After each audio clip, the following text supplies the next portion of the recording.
Sis, may dala akong chips para sa inyo. Kutan mo ako na yung malaki. Okay. Tapos itabi mo na lang sa'yo doon. Live selling. Chocolate. So hi guys, it's Sunday and we are in the church and there are so many free chips here from the company because it's going to expire this October.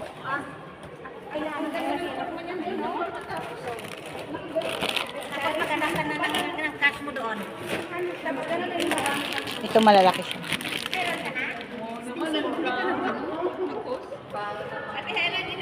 Say hi! Busy ang mga in charge.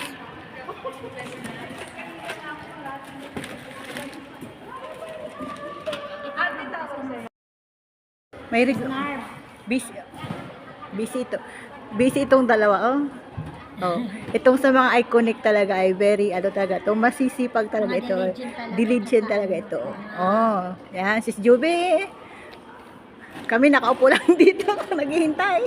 Kung magtatapon kayo ng basura, pwede na din sakay na lang kami doon sa basura. Sis Joanne. Itong dalawa, oh, busy itong dalawa.